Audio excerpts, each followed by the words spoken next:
Good afternoon, ladies and gentlemen, members of the media, Tobago media in particular, or national media, citizens home and abroad. A special welcome today to Tobago to a handful of Trinidadians who have been working very hard in Trinidad. Doctors Trotman and Doctors Miriam Richards, meeting your colleagues in Tobago today. Thank you all very much for coming out to yet another one of our briefing sessions on the management of COVID-19 and its challenges. I have online in Trinidad Chief Medical Officer Dr. Roshan Parasram and Dr. Hines, who would take us through our national perspectives at this time. So Dr.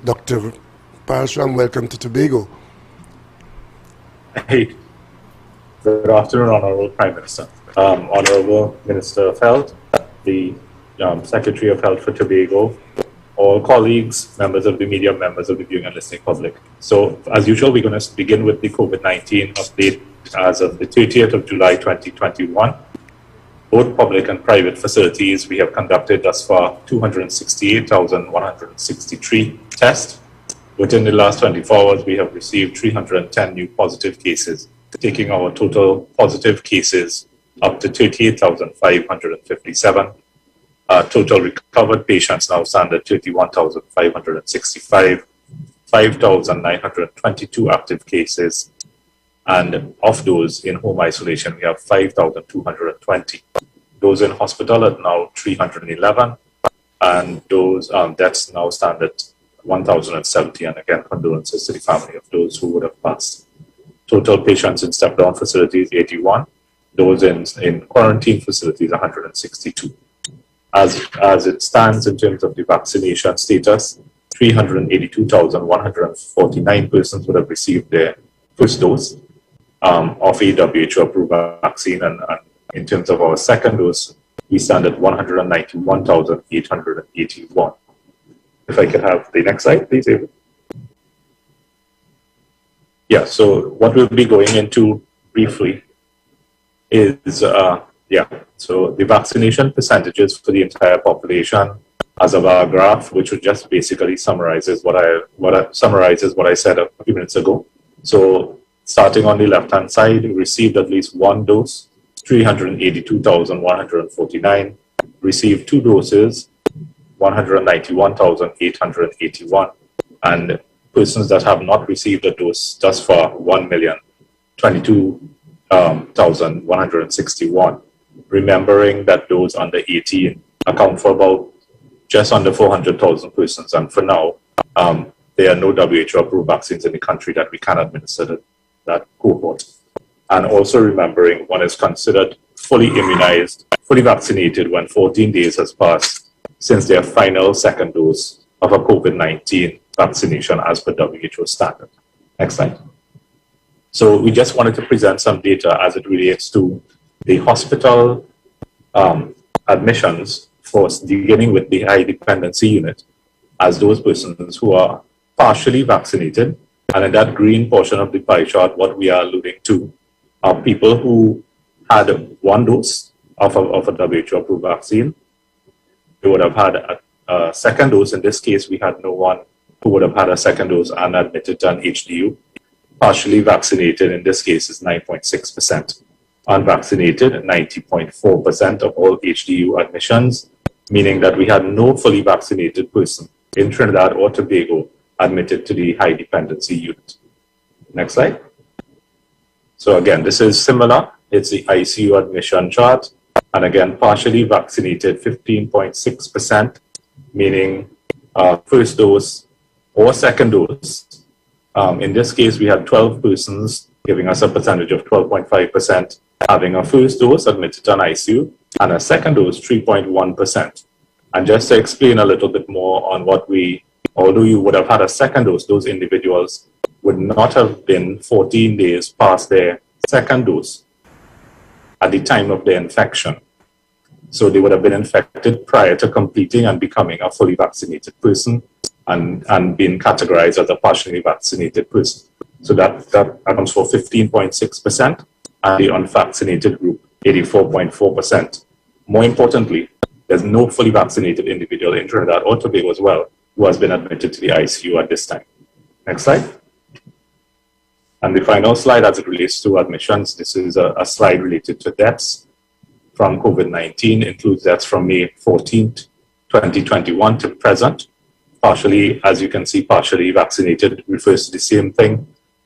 First doses, number of persons 22.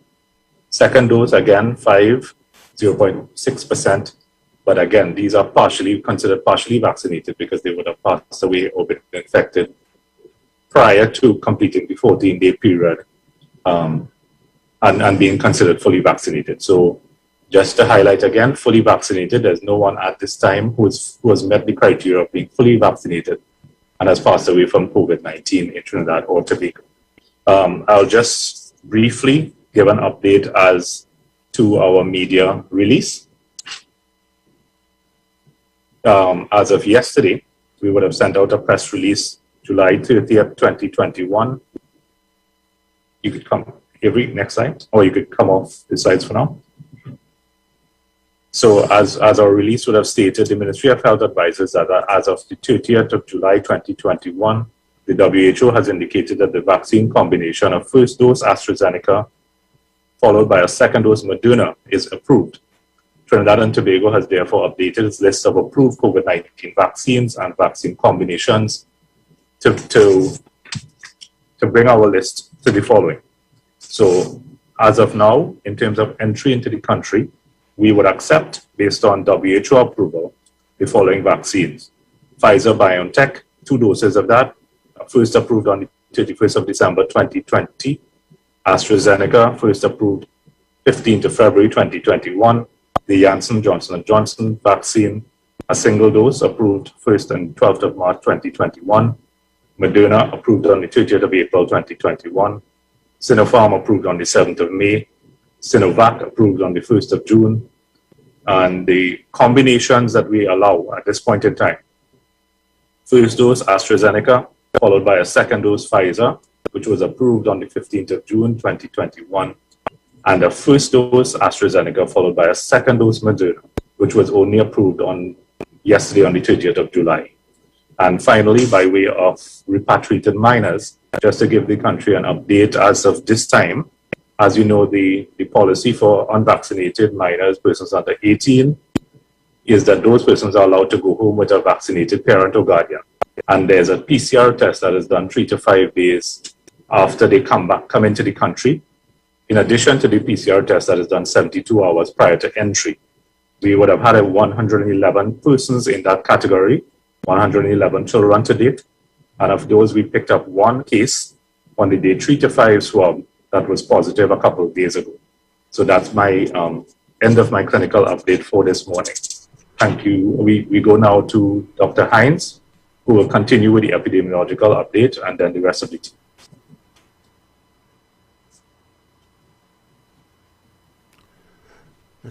Could we have Dr. Hines, please? Okay, thank you, CMO. And good afternoon to the Honorable Prime Minister, Honorable Ministers, Honorable Members of the THA, Honorable colleagues, members of the media, members of the viewing and listening public. We're going to continue with the epidemiologic update as at the 30th of July, that is yesterday at 4 p.m. And as at that time, we continue to see that plateauing, that flattening off of the curve instead of the downward trend that we had previously been noting. We're seeing that at this point in the future bars, the bars remain largely the same height, and that blue line running through them that indicates the rolling average, that is actually approximately the same level or actually increasing a bit. And that suggests that we are plateauing, but we are having a little of an increase, a slow increase, noted by this data at this point in time. If we take the same data and we aggregate it at the weekly level, at week-on-week basis, we see a similar trend. And that similar trend is that the bars for the month of July, those fuchsia bars over on the right-hand side, are largely around the same height. They are actually seeing a little bit of an increase from the 1 week to the next, looking at weeks 27 to 28, and then 28 to 29. Week 30, according to preliminary data coming in today, should end approximately with the same number, or very close total weekly figure to last week. Again, this is indicating that plateau that we are referring to, and we will probably see maybe a 1% or so decrease from last week's total to this week, if so much. Looking at that same data again on the monthly level, we're just seeing the overall trend from month to month of decrease from May to June, another decrease from June to July. And we also note the background, that salmon color that we speak about, that points to the overall positivity of the samples. And that for the month of July overall lies around 27%. So the downward trend in that is noted, but we also note that that downward trend itself also began to slow within the last couple of weeks. Moving to the demographics, the cases between the start of community spread in July 2020 and the current time have demonstrated a fairly steady or consistent pattern, where the majority of the cases are in this 25 to 49-year-old age group. And the balance between men and women at this point in time is just about equal, 50% either way. Moving to the fatalities, we do note that whereas previously we would have seen a larger majority of males versus females, within more recent time, we saw that decrease from about 75% down to where it is right now, where there's still a majority male, but it's a slimmer majority, with 58% or so of the fatalities being among men. Again, the majority of them being in the age group above 60, and the majority of them having some form of pre-existing comorbidity, with diabetes, hypertension being the most common of those.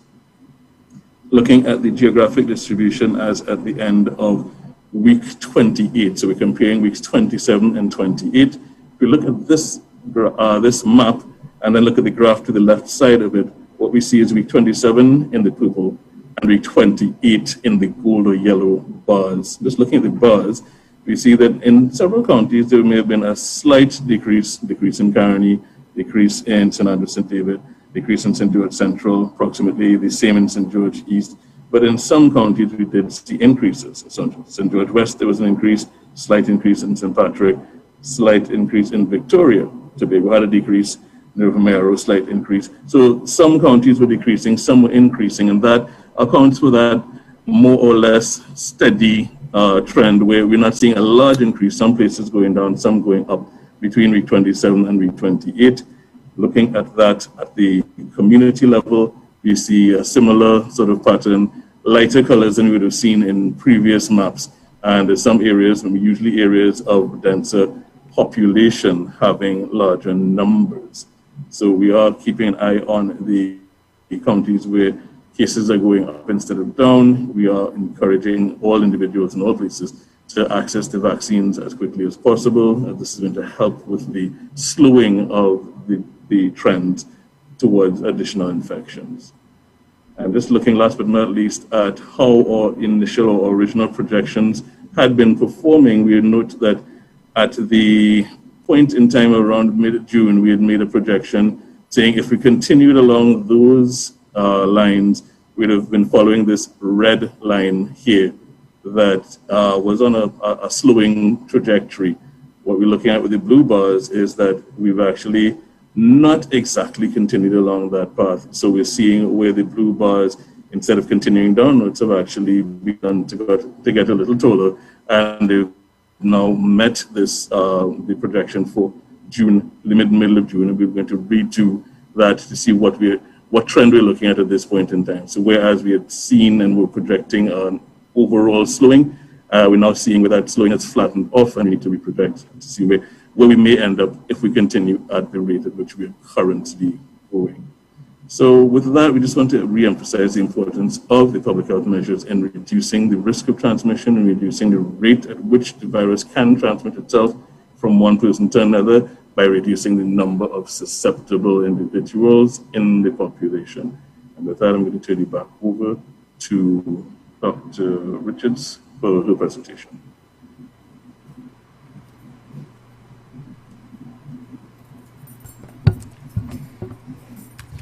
Good afternoon to the Honorable Prime Minister, the Secretary of Health, Ms. Tracy Davidson Celestine, the Honorable Minister of Health, members of the THA and TRHA Health team, Dr. Trotman, and my colleagues who have joined on the Zoom call, members of the media, members of the viewing and listening population of Trinidad and Tobago. This afternoon, I'd like to present a status update on the hospitals within the parallel healthcare system. This information is as of 8 a.m. on this morning, July 31st, 2021.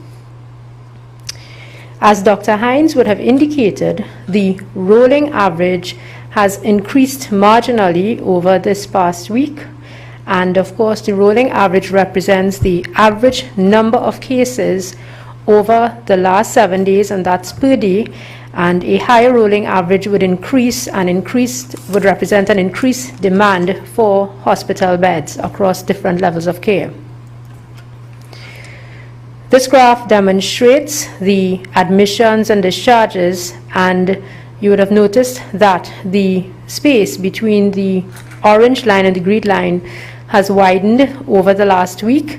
And this represents an additional burden or additional number of patients within the parallel healthcare system.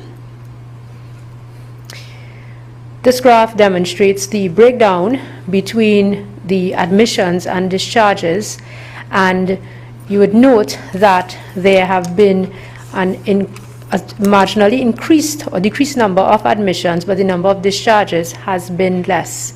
So that has resulted in an increase in the net. Actually, between last week and this week, we have noticed a 70% increase in the net admissions or the extra patients that would have been managed within the parallel healthcare system. And this has represented a different trend that we had noticed from or on about week 23, which was around May 28th or so, because for the first time we are now seeing an increased trend or an increasing number of admissions. And this ties in, of course, to the rolling average of the number of cases increasing as well. When we look at the actual number of COVID positive patients in the parallel healthcare system, we have also noticed a very slow, but there was initially a very slow but consistent decrease.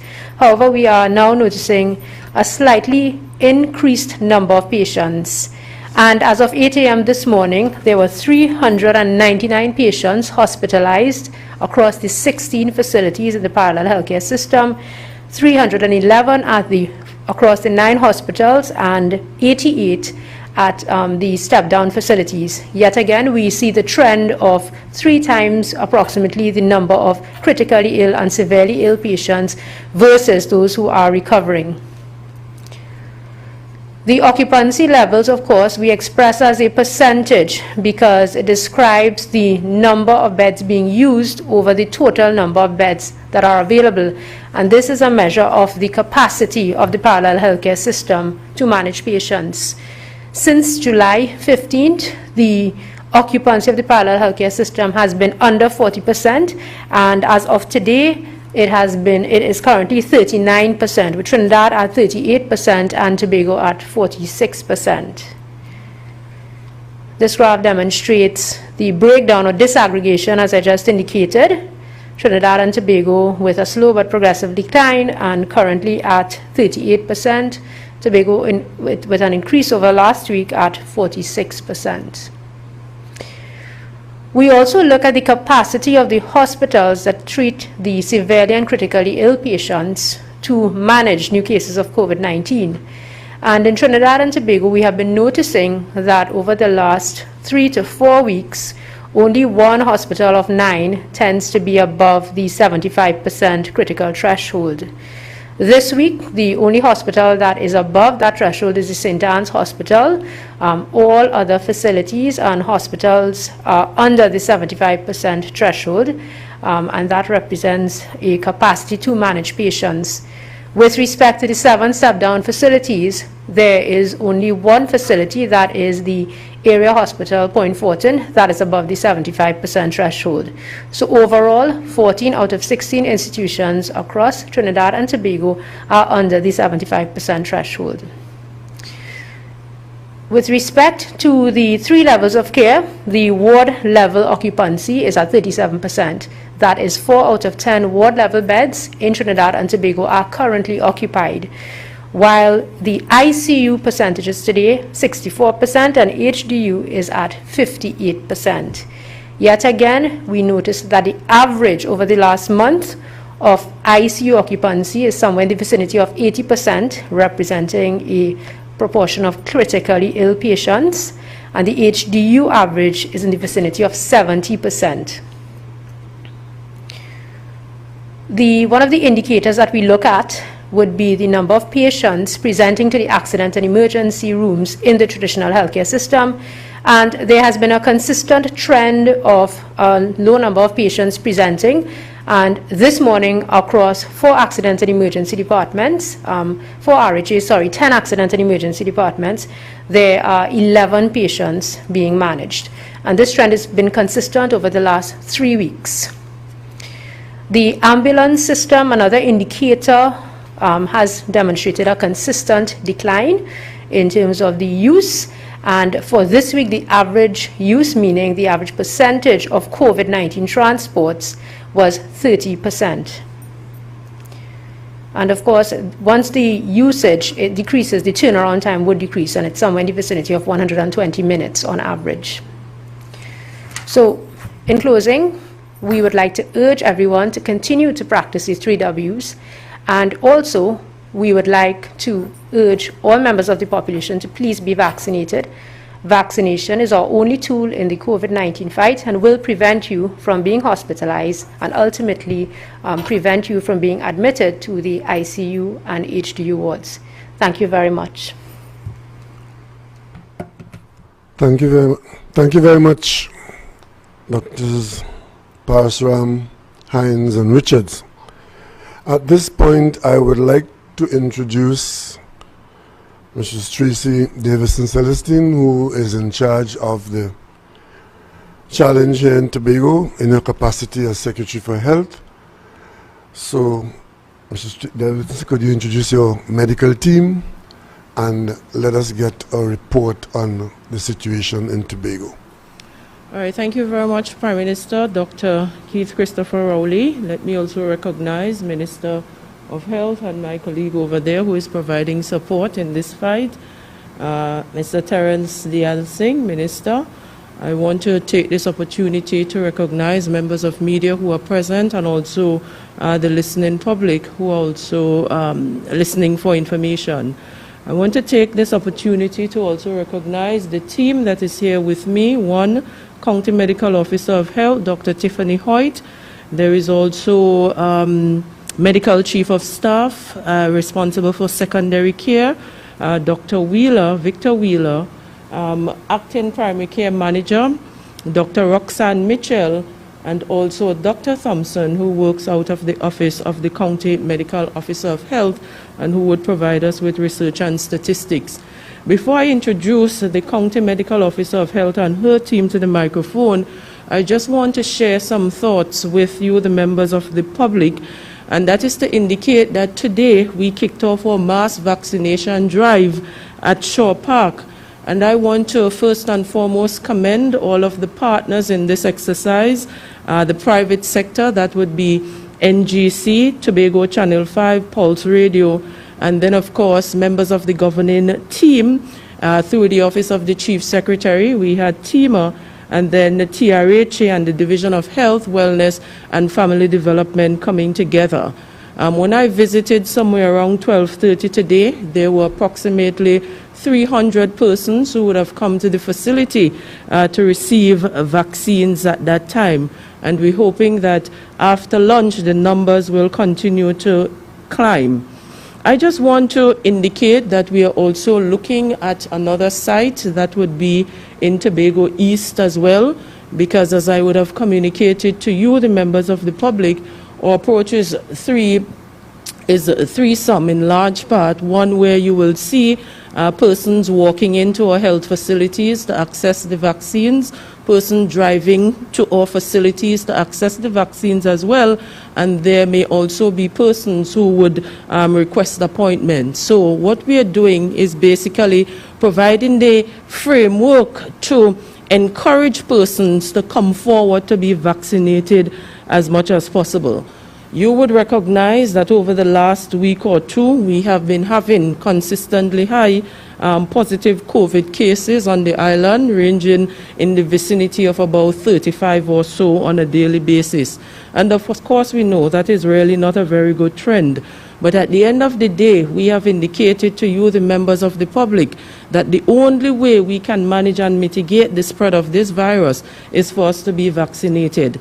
And that is why from the Division of Health, Wellness and Family Development, we have since reached out to the churches. We have had about 30 or so churches signed on to one of our discussions, and we have since had a discussion with about 22 or so youth organizations, of course, asking them and encouraging them to use their influence in the churches and, of course, in the youth groups to get as many persons vaccinated.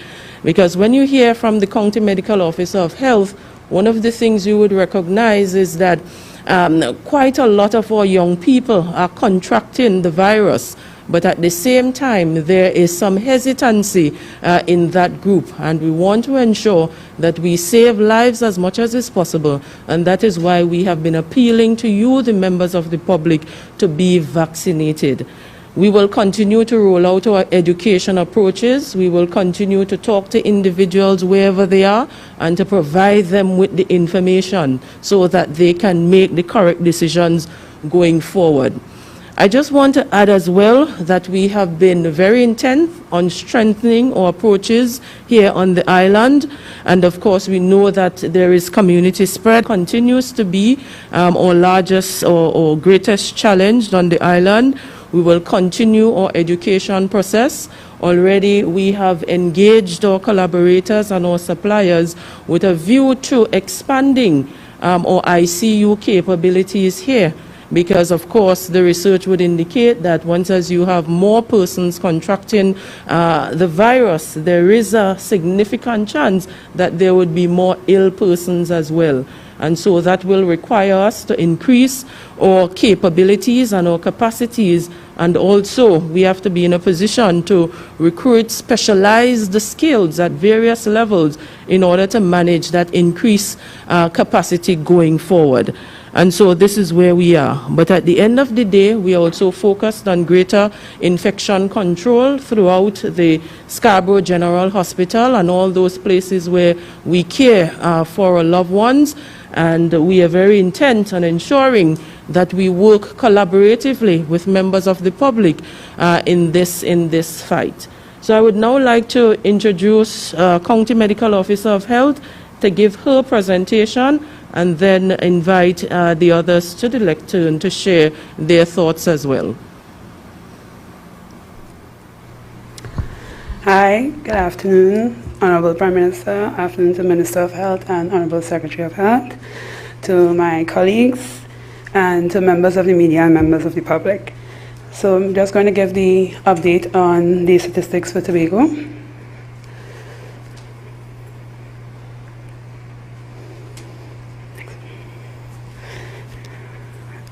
Next slide.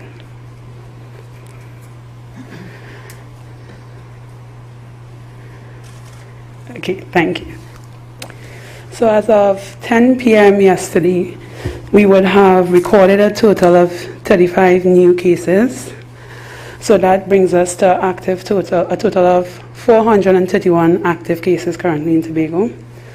We unfortunately also had one death yesterday, and now we have a total number of 43 deaths on the island. We want to extend sincere condolences to all families who have lost their loved ones. We had 10 persons discharged And currently we have 382 persons in home isolation. Out of a total of 10,319 samples which would have been submitted for testing, we've recorded a total to date of 1,464 positive confirmed cases for COVID. One of the things I would like to share is that I know when persons have been seeing the high daily numbers, they always ask where the case is coming from. So I know it was asked a lot on the day when we recorded 52 cases, which would have been the highest number of cases we've recorded thus far in a day.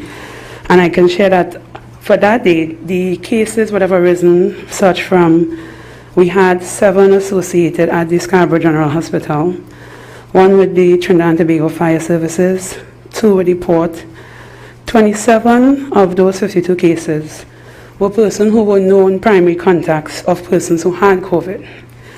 And 15 of those 52 cases were persons who we consider community acquired, which means these were newly diagnosed cases that were not linked to any known persons having COVID. All right, so just wanted to present the trends we have seen thus far, starting from the 1st of January to the 30th of June this year.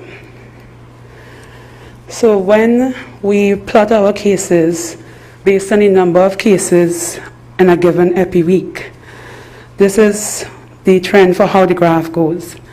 And I'm sure everyone would recognize the marked increase starting from around week 17.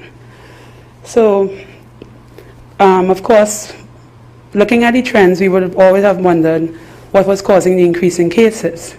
Just to note, around that time, that's when the P1 variant, also known as the Gamma variant, was first confirmed in Trinidad, which would have been around the 19th of April. And then every week 17, which is somewhere around the 25th of April or so, is when we see our cases also starting to take off.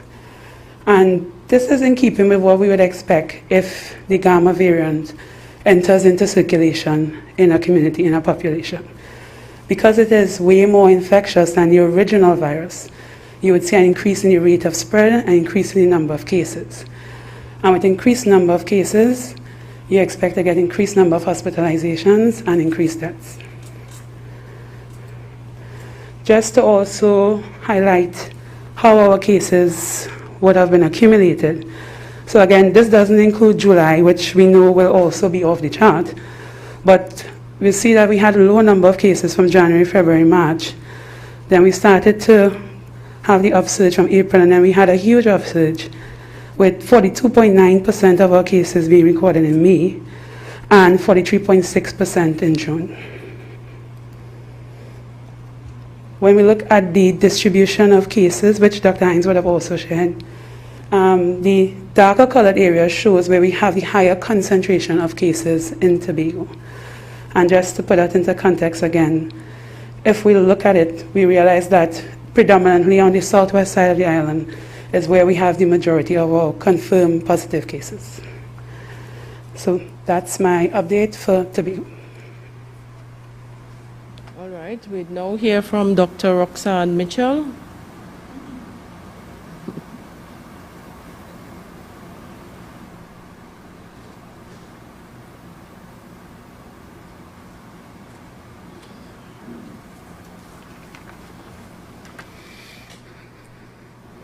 Good afternoon, Honorable Prime Minister, Mr. Dayal Singh, Minister of Health, Mrs. Tracy Davidson Celestin, Dr. Parasaram, and my colleagues. Good afternoon, everyone, media, ladies and gentlemen.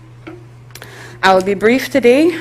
With regard to our home isolation, as Dr. Hoyt would have alluded to a short while ago, we have about 350 with home isolation, and that makes up about 89% of the total active cases on the island of Tobago. With the home isolation, what we've found over the past month or so is that we have had to intervene in about 1/3 of the persons thus far. And our interventions would be social interventions, which make up about 24%, psychological intervention, 12% of individuals, Admissions for treatment to the hospital setting, we've had 22% of those persons, and then 42% to the green room, mainly for social intervention. We would like to remind the persons on home isolation to ensure that you stay at home. If you have any concerns or challenges, please relay this to the person that is monitoring you. We are going to provide social interventions for you, psychological interventions, as well as treatment as required. For persons who are on home isolation, and once we find it difficult to contact you, you will note that we will inform the police who would come and check on you. We have noticed over the past week that there are persons who are not answering their calls. All right, this is to ensure your safety as well as the safety of your community. General reminders for persons on home isolation: you are to stay in well-ventilated rooms. Open your windows. You are to drink sufficient fluids on a daily basis, mainly water, of course your coconut water for those who choose to go that route. Get sufficient sleep and rest. Relate again, like I said, any challenges you may have to the person that is monitoring you so we can provide timely interventions. You are to eat on a regular basis. Ensure you have sufficient intake of your fruits and vegetables. And key to all of this is to wear your mask even though you're indoors. Once you've been diagnosed as positive, we're asking persons to ensure that you wear your mask indoors and that you clean and as well as sanitize areas if there are more than two persons within the household. Ensure you clean whether it's all the common areas, so the living room area, dining area, especially your bathroom areas. We also encourage persons as much as possible to get as much exercise as you can going forward. And just to round up on the presentation for today, total doses given thus far, and I would include from today, 13,650 plus first doses, 9,733 second doses thus far. For the month of July, we have given over approximately 8,500 vaccines for the month of July, and that will be down from 9,508 the month before. With regard to healthcare workers, a total of 1,050 healthcare workers, which makes up about 64% of the healthcare workers on the island, have been vaccinated thus far with at least one dose of vaccine. And as the Secretary indicated a short while ago, we are looking at ramping up, scaling up. We began the drive-through, which will go until Friday. We are looking at a second site on the other side of the island, and we will, of course, do follow-ups to administer our second doses within 21 to 28 days. Additional health centers have come on stream. We are going to have them on a phased basis. Of course, this is limited by some logistics that we're working on, but we have ramped up at additional health centers. We are still vaccinating special groups, and as the Secretary said a short while ago, we are doing appointments. We do have walk-ins, and of course, now that we've introduced a drive-through, you have accessibility to vaccines via those means. What you will see coming up as well in the future would be the community sensitizations as it regards our under 18 age groups, as we try to prepare them as well for any introduction of vaccines that will target this particular age group. And we will continue to work with Sports and Youth Affairs as well as our youth groups to get some of our younger persons in for vaccinations as well. Thank you, ladies and gentlemen. All right, so I hand back to the Prime Minister. Dr. Wheeler is here for questions from the media, and also Dr. Thompson. Thank you very much. At this time, I would ask Minister Terence Delsing to give us the national perspective on our vaccination program. Thank you very much, Honorable Prime Minister. Good afternoon. Good afternoon to Tobago. It's good to be here. My colleague, Secretary for Health, Wellness and Family Services, Mrs. Tracy Davison-Celestin, Chief Medical Officer, and all members of the medical team from both Trinidad and Tobago. Ladies and gentlemen of the media, good afternoon. So, today it is my duty to report on the national vaccination drive. We would have set a target together as a country to have 188,900 persons fully vaccinated by July 31st. It was a target that we set based on the vaccine availability that we had at the time. We have actually met the target a couple days early. To date, we have 194,710 persons fully vaccinated. Some will be fully vaccinated depending on the 2-week time period that follows the administration of their second dose. What is important about this number, ladies and gentlemen, if you go back to the slides that Dr. Parasram shared at the start of this press conference, where he showed the relationship between deaths and vaccinated and unvaccinated, ICU and HDU capacity for the vaccinated and unvaccinated, it means that 194,710 persons have a 99% chance of not dying from COVID and have almost a 99% chance of not getting serious illness. And that is the benefit of vaccinations. Next slide, please. The next slide shows the breakdown of how the vaccination program is going at the close of play last night. 388,805 persons have had their first shot. Now, whilst this may sound to be a good number, a large number, let us contextualize that. 388,805 persons represent 28% of the country's population. It sounds good in theory, but when you flip that, it means we have 620,000 persons still to embark on that journey to vaccination. So, whilst we are happy to have met the targets, this is not a cause for celebration in my respectful view.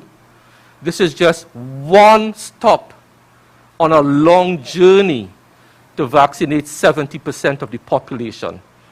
So when we flip that 388, it means 620,000 persons who are eligible to be vaccinated have to start that vacation. That's a large slice of the population.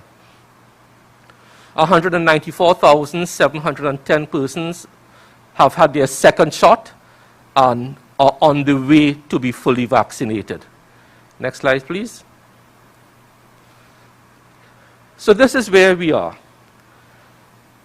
The horizontal purple line represented the target that we were supposed to hit by July 31st. We have actually hit it and exceeded it slightly. We have achieved 194,710. So we have met the target, but the message is this is just one stop on a very long journey. If we are to do well, the month of August has to be a big vaccination month. A very, very big vaccination month in both islands. And I'm so happy to hear what the Secretary for Health is doing in setting up these drive-thrus. Let me give you some perspective on where the vaccination drive has been and where we ought to go. The days 21st, 22nd, 23rd of July, we were averaging 15,000 first shots per day, which is a good place to be. That's the kind of numbers we want to see. And we have the capacity to do 15,000, 20,000 shots per day in both islands. However, from Saturday the 24th, we started to dip, 8,930. Sunday 25th, 8,921, and so it went. We literally went and cut our doses administered first shots by half. So whilst we were averaging around 15,000 per day, from the 21st to the 23rd, for the past week, we are averaging 7,000 to 8,000 shots per day. That is less than 50% of where we ought to be. So August August has to be a huge month for vaccinations. What are we doing? What are we doing? We want to call on certain sectors to come out from today, because sites are open today, they are open tomorrow, they are open Monday. We want to appeal to everybody providing personal services, domestics. Come out and get vaccinated. Those providing personal services, who are those people? Let's try and categorize them. Hairdressers, barbers, nail techs, persons who do facials, masseurs, all these people who provide personal services who currently cannot practice their trade. We urge you, this is your time. August is your month. Come out and get vaccinated. We also want to make a special appeal, although the response has been pretty decent from the retail sector, but we could do a lot more. All the stores, we still have to mop up some food and beverage. We still have to mop up some in bars and casinos. Come out and get vaccinated. Some construction workers still need to be mopped up.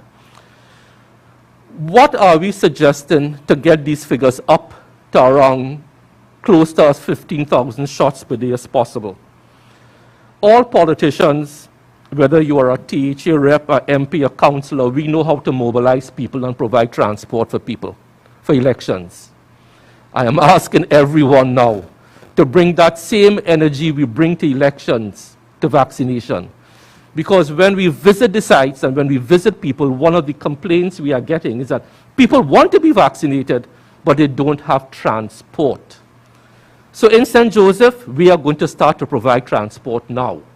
I'm asking everyone, store owners, chambers of commerce, religious leaders, MPs, THA reps, everybody start to provide transport to bring people to the no appointment system in the mass vac sites and the drive-thrus. In both Trinidad and Tobago, and I'm glad to hear my colleagues said they are doing it, we are engaging places of worship because people like to feel comfortable in their surroundings. So many churches, mosques, mandirs have been identified in each of the RHAs where you can come and be vaccinated, say a prayer, seek guidance from your Creator to make the right choice. What we are trying to do is to break down every single barrier to vaccination. No appointment. There is reach, there is accessibility, there is convenience through mass vac sites. 3 drive-thrus in Trinidad, 1 in Tobago, 1 more to come in Tobago. All the health centers, places of worship. Let August be a huge month for vaccinations, and let August be the month where Trinidad and Tobago told the virus we have had enough, and we are going to get another 200 to 250,000 persons administered with their first dose of vaccines. Thank you very much, Prime Minister, for allowing me that opportunity. Thank you very much, Minister Dayal Singh. I took the opportunity to spend this short time here in Tobago so as to introduce once again to the Tobago population and to the wider national population the team of experts, professionally trained, prepared by public support, public servants largely, who are here, doctors, nurses, and others, who are ensuring that the population in Tobago has the same level of care and attention as anywhere else in the nation. The main reason for this is because I've seen some people in the last few days identifying Tobago as an area where there was less than professional care being provided. Some persons went as far as to say that there were data hiding in Tobago and so on. So I just want to let you all know that I pay personal attention to this part of the country as I do for the rest of the country. and therefore it is not likely that such situations can or will develop in Tobago and not attract the attention of the leadership of the country. And I also heard some very strident calls about what we should do about Tobago so as to allow Tobago to function differently from the rest of the country.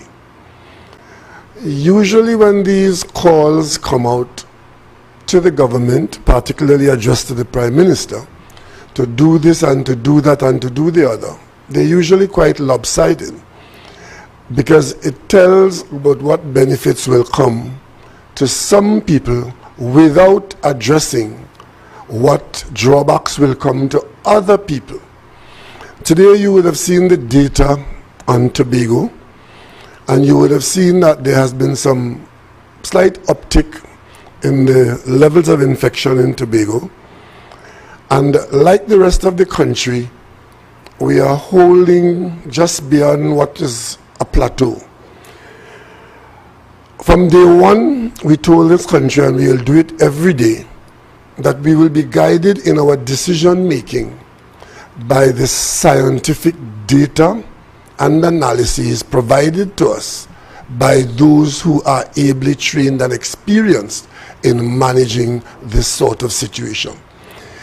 And today, I think it is undisputed so far that what is coming out of the management of COVID-19 and its variants around the world is that those persons who have been vaccinated have not been feeling the harsh effects of COVID infection, meaning having been infected, getting serious symptoms, getting to critical stage requiring hospitalization, and in the hospital, some people requiring intensive care and some requiring high dependency care in such units. Those persons who are vaccinated avoid the hospitalization, the strong symptoms, and of course, at 99%, as the minister would have said, chance of not dying from the virus. On the other hand, we are seeing in a lot of countries fourth wave arrangements, even in those countries that were beginning to think that we had gotten past the virus, hadn't got over it, had high levels of vaccination. We are seeing that some people have had to get back into restrictions, lockdowns, strict arrangements for movement of people, and so on, and worse, overflowing hospitals with sick people requiring care. Now, it would be unwise, if I choose that word, knowing that, to expose ourselves, putting our finger into that wound, to be able to feel that pain. I think Dr. Hines, our statistician, has kept us up to date on this for over a year, showing us how the exposure of the population, the movement of the population, how it translates into greater infection levels, and how greater infection levels result in a wider number of people being sick, and of course a larger number of people dying from the virus. So the choice that we have to make at the wider national level is vaccinations, vaccinate or not vaccinate. On the healthcare side, we have to determine whether we move out in largest numbers, because I have not heard one person say to me, okay, roll back X and roll out Y. It's always about X alone or Y alone. But whatever we do for one set of people has an effect on another set of people in the country. And I dare say that the government is the agency that has the responsibility to look at the interests of all the people. So the advice coming from one sector is heard, we take it on board, but we have to see how that advice affects the wider national community. So we take Tobago again. If we take the advice of opening up everything in Tobago because Tobago hospitals are not full, because there aren't too many people walking around complaining that they have COVID, but the numbers are showing us that there's an increasing level of infection in Tobago. If we do that against the cautious management that we are following, we are almost guaranteed to have an increased level of infection in Tobago. And an increased level of infection in a small population literally explodes, because the contact between the numbers would be even greater, because in a smaller population, your space and your contact is greater. So we know, if we remove the caution that we have now, that the outcome is likely to be greater infection. And I want to point out something to you that I said, I think 2 or 3 weeks ago when Dr. Hines raised it with us. If you look at the level at which we are at in that semi-plateau that is pointed out, it's at a much, even though it's not increasing to scary levels now, but it's at a much higher level than it was in March and early April. So if we begin at that level, it doesn't take very long to get us back to the peaks of June and higher. And that is what we have to avoid. So while there is inconvenience still, I want us to appreciate that as a country, in the face of the inconvenience and the calls for more, that we have in fact done quite a lot. And we've got the construction workers out, we've got transport workers out, we've got the largest groups. We brought people out in large groups. And those large numbers who are out conducting their normal life result in the level of infection that we have now that we're middling with. And as we add more people out, what we are seeing is a slightly higher level of managed infections. So every day you hear confirmations of about 250, 300, 320, thereabouts. We could easily move from that to scary numbers. And that is what we are trying to avoid. So I want to ask you to appreciate what we're doing, appreciate what we're having, appreciate what we're living with, because that is the best side, the better side of the coin. The other side of the coin is try to get too much more. And the only alternative to that, if you try to get too much more, is to find ourselves having to take rectification action later on, which we must avoid at all costs. The government is focused, and I myself am personally focused, on being in a position in September to have children go out to school. That will not occur if at this time we change around the method of cautiousness that we're following and have high levels of infection at the end of August. Then we cannot then look towards bringing children out in September. What we have to do is to bite the bullet now and keep, at worst, the plateau that we have now, with that very slight movement up or down below the projections, and better still get it below that. And if we are down there, then we could look towards making that major shift of having children go to school in September. It is not in September that we will be able to say, let's do something in September to have children go to school in September. It's long before September, which is now, that we have to keep holding the line to be in a position at the end of August to be talking about school children in September. So I just put that on the table for those who think that a call to the Prime Minister loud enough will decide that we open the door and just let everything happen, because that everything could be all fall down. We're trying to avoid that at all costs. And I also wanted to make the point to those who are not prepared to accept what the country is doing, that in Tobago we have properly qualified health staff in Tobago, and we're not running afoul kubia. We have very good qualified doctors here. As a matter of fact, I myself got infected in Tobago, and I sat here in Tobago throughout my entire period in the hands of the Tobago doctors. It would have taken 20 minutes to get me to Trinidad by helicopter. That didn't happen because I trust the level of healthcare available to the people of Tobago, and I dare say it is as good as or anywhere else in the country. country. So let's just continue along that road. The one group that we have not allowed to come out to do their normal business in this situation that we are managing our numbers and our level of infection is the retail business, the malls and the stores. I asked the minister and his team to call out the personal care delivery, personal services people. If you are involved in providing personal services, if you are working in people's homes, helping in the garden, those kinds of things, go get yourself vaccinated.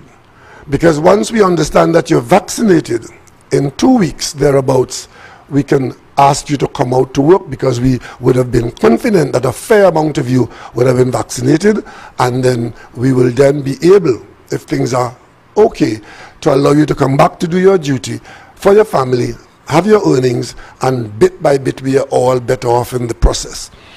And also, if the retail stores heavily vaccinate and can confirm that with us, on the strength of the level of vaccination that we are doing, we will cautiously add more people and take a little more risk going forward. And I ask and I appeal for that to happen, because that's the last group we have. With respect to our friends with the bars, we have a good idea of what's going on. Don't think we don't know. But the bars sell alcoholic beverages and others. All those beverages are available in the supermarket. You can buy it and carry it home and drink it. What the bars offer that you don't get at home, buying it and carrying it home and drinking it, the bars offer socialization. That's the only difference. You can buy as much alcohol as you want in the country now, and you can drink as much as you want responsibly now. That's not prevented. What is prevented is the socialization that goes with drinking at bars, and it is that socialization that is a threat to us, and that is why the people at bars have been so long left out.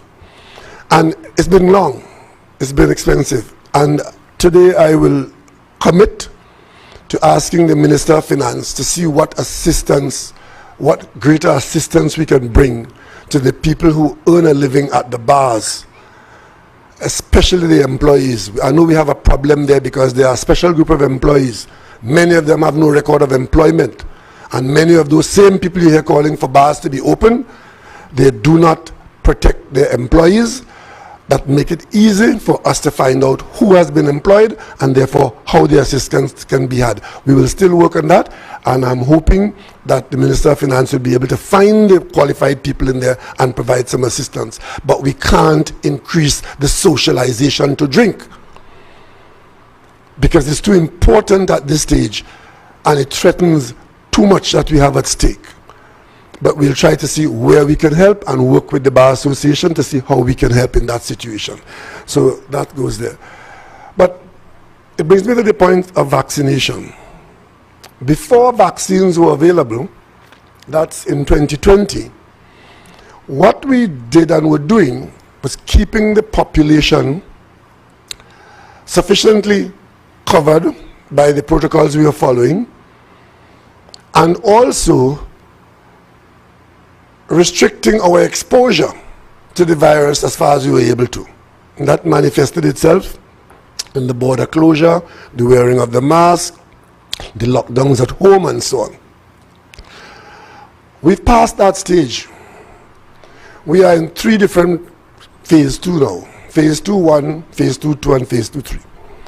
We are in the stage now where it is known to the vast majority of people in the world. Not everybody agrees, because there's nothing in the world that everybody agrees to.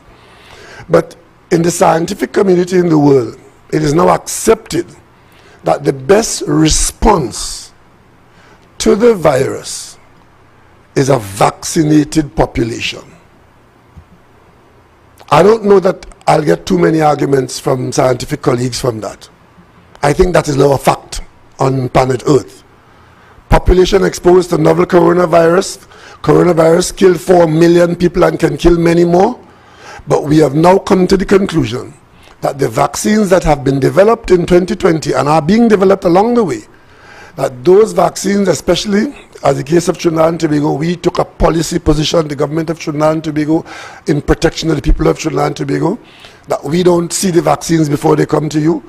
We don't make them, we don't test them and so on. So we rely 100% on the expertise of the WHO and PAHO, where we have membership and have had that for decades. PAHO has been supplying this country with vaccines. Many of us sit in this room were vaccinated by that arrangement without too much query and qualms. And in the case of COVID-19, PAHO is still there overseeing what we do in our vaccination program. And WHO is overseeing the world's response. And we said that any vaccine or any product or any protocol approved by WHO, we will subscribe to as a member of WHO. So today, we have even gone past the point of no vaccine. Because in the first quarter of 2021, we had very little access to vaccines. Very, very little. But today I can tell you that in our population of 1.4 million people, that's the target we're looking at, we set out, the science tells us that we need to vaccinate 900,000 of those people. To date, we have put our hands and have in our possession approximately 1.2 million doses of vaccines. The vaccines that we have in hand are all 2-dose vaccines at this time. So 1.2 million doses mean that we have had in our hands vaccines to handle 600,000 persons. That is a major hurdle from not having any vaccine. We in Trinidad and Tobago had or have vaccines to vaccinate just under half of our population. Now, if we do a little arithmetic, if we say that we have vaccines for 600,000 people, and very many people out there either knowing or asymptomatically not knowing that they have COVID, but they have COVID among them in the population, a certain amount of natural immunity is taking place in the population. Persons who have it get over, didn't even know they had it. But if you check them, you'll find that the body would have developed some immunity to a virus that they didn't even know they had. And a rough estimate of that happening without any intervention is approximately, let's say, and for the mathematics that we're going to work, let's say approximately 200,000 people in the population of 1.4 million have in fact or are in fact immunizing themselves naturally, not needing a vaccine. So we add that to the 600,000 that we have. So therefore we're catering for 800,000 people. Still means that we have another 600,000 to deal with. And if we take out 400,000 from that 600,000 as under 18, children and up to 18 who are not to be vaccinated, then we're looking at approximately another 200,000 people who are not covered by not being young or not self-immunized or not vaccinated. And then it also means that if we have 200,000 people to vaccinate over and above what we have vaccines in hand for, it means that for 2-dose vaccines, we need another 400,000 vaccines to cover those people. Or if we get to a 1-shot vaccine somewhere along the way, you can figure that out, 200,000 vaccines or thereabouts. But in a 2-shot vaccine system, we'll need 400,000. So we still need a substantial amount of vaccines down the road. But at this point in the road, we have in hand, Minister, how many vaccines do you have in your hand? Right now, in Sinopharm, we have another about 500,000-600,000 to give out. So, so with Sinopharm, we have another 500,000 or 600,000 doses to give out. AstraZeneca, we are down to about 15,000-20,000 doses, but those are reserved for people to get their second shot. So we do have just over 600,000 vaccines in hand. Some of it is the second dose, persons who have already got the first dose. in one brand, and a lot of the others as for those who already got the first dose, like me, and to be vaccinated in Tobago. And there are those who are still yet to get their first dose. But to have in hand 500,000 doses of vaccine is not helping us fight. It's not helping us until those vaccines get into human beings. They play no role in the fight. And that brings us to the point of the vaccine hesitancy. But before we get there, we should talk about the variants, because the COVID and its variant that we are familiar with, which is the original COVID-19, original, and its P1 variant, we know that because we've had it here. You saw what the P1 did to us. Outside of Trinidad and Tobago is the Delta variant, which so far we have not, in our gene sequencing, been able to identify, and we are taking it to mean that it's not here. It doesn't mean not here. It may also mean that it's not here in any large quantity, and therefore we have not picked it up yet. But let's for the moment say it's not here because we have not been able to confirm that yet. But the world around us is awash with it, and it's very likely that that Delta variant will get to Trinidad and Tobago. And what is the science saying about it?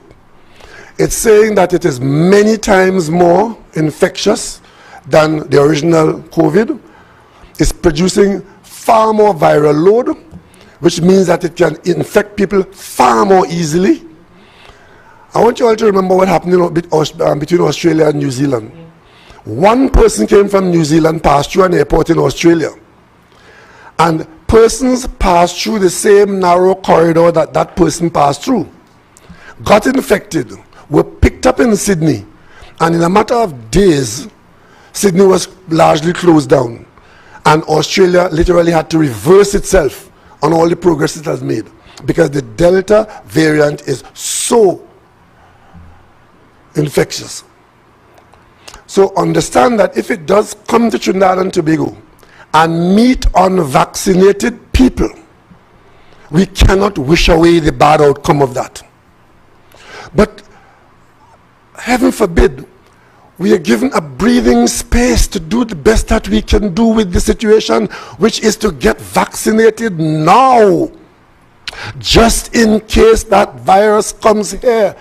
You will be the person saying, thank God I'm vaccinated. Even if I get infected, I should be able to do better and survive, because the scientists are telling us, as you heard our scientists tell us today, so far, no person who has been vaccinated has entered our ICU unit, and no person has died from it. And of course, the scientists are also saying that even with the dreaded Delta, that the vaccination that you can do now will improve your performance as an infected person if you get infected by Delta down the road.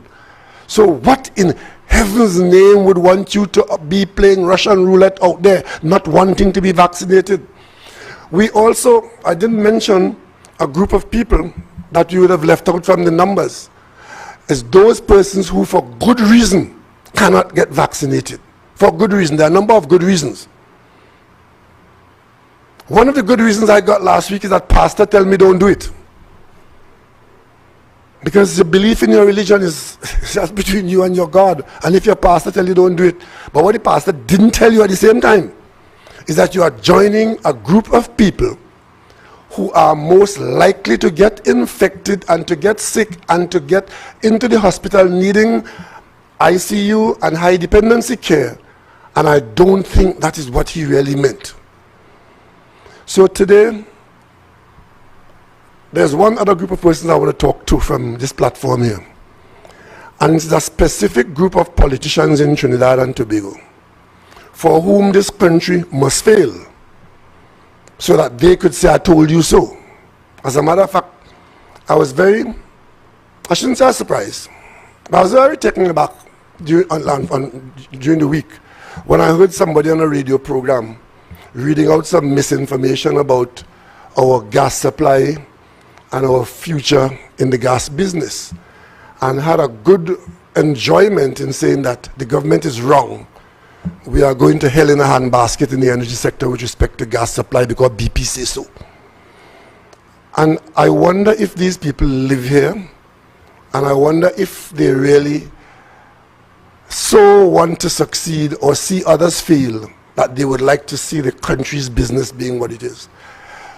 But today, I heard the Minister of Health speak to politicians and councillors and parliamentarians to call your people out. I did the same thing at the cabinet on Thursday. I asked all the people in the cabinet who represent people, the same way you organize and mobilize them to come out in rallies and so on, which we haven't had for a long time in this country. Go out there and mobilize people. Transport them to the vaccination stations. Go into the communities that you go for the votes. And the same way you go in there and meet them door to door, go there and vaccinate them door to door.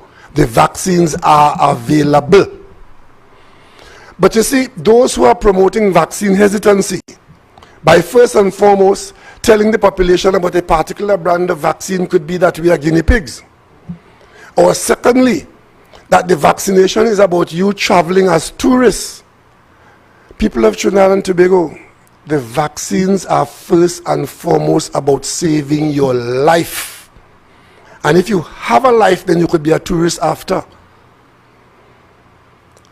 The vaccination program in Trinidad and Tobago with WHO vaccines are to help you fight an infection that is probably going to be deadly, more than likely will be in our population, but when it does, if it does, you want to be a vaccinated person at that time. So countries making decisions about who could come in and who could go out, depending on what brand of vaccine they would have, that will vary from time to time, you know.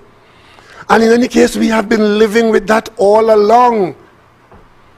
I've been working and traveling for the last 40 years, and I could tell you every decade I've had to be vaccinated to go, whether I was going to Africa, I was going to Europe, wherever I was going. Part of the travel arrangement meant that you had to meet some kind of vaccination program. In Trinidad and Tobago, because we have yellow fever in our forests here and in our monkeys, if you leave here going somewhere in Europe, they tell you have to get the yellow fever vaccine because your country has it. Some countries have rabies, and you have to have certain things in place. We don't let dogs come to us from Britain, from the United States and elsewhere in the world without quarantine because they may bring to us. So we have been accustomed to doing that. Don't treat this as anything new. I say it again, the only difference between now and the previous vaccination period is Facebook, where everybody, intelligent and idiotic, is an expert. So please, I'm appealing to the people of Trinidad and Tobago. Use the hundreds of thousands of vaccines that we have in hand now. Use this period where we are not reporting the Delta virus to get yourself protected. Mama, Papa, child, young people, take your vaccinated or make a call to the health center or to the roving stations. Get them vaccinated and try and avoid us having to bury them. It's as straight as that. I have seen one particular situation where a home in Trinidad had a certain amount of elderly people experiencing elderly care, and COVID went in there and wiped them out. They didn't make the front page news. Some people think they're expendable. But the 1,000-odd families who are talking about who they lost and how they lost them. And then the frightening thing is this. The Delta variant is affecting young people in a serious way. So if it's on the way to us, because it's all around us, understand that it is not the same as January last year or March last year when COVID-19 came to us and many people were getting it and overcoming it. And of course, Dr. Richards tells us we do have some space in the hospital. We don't want to be having to use those spaces. Because if we have to use them, we may not be able to turn off the tap in the way that we would want to. Because we are a small population, we live cheek by jowl in many communities. And we therefore have to be serious. And today I am appealing to the average person in this country to use the vaccines that we have We have now, because of how we've handled it, we've avoided the rush to the open stations. We have taken out large sections of the population and vaccinated them group by group. We've done that. So we can now say the stations are open to all, and therefore we don't expect any crushing crowds, but we expect you to go there at a steady stream. And the earlier, the better. Tomorrow is the 1st of August, Emancipation Day. Make a resolution to emancipate yourself from COVID by getting vaccinated and be alive for the next Emancipation Day. And keep your grandparents and even your middle-aged people alive and well, because every time we add to that number of 1,000 plus, these are citizens who, in many instances, no COVID, they would have been alive.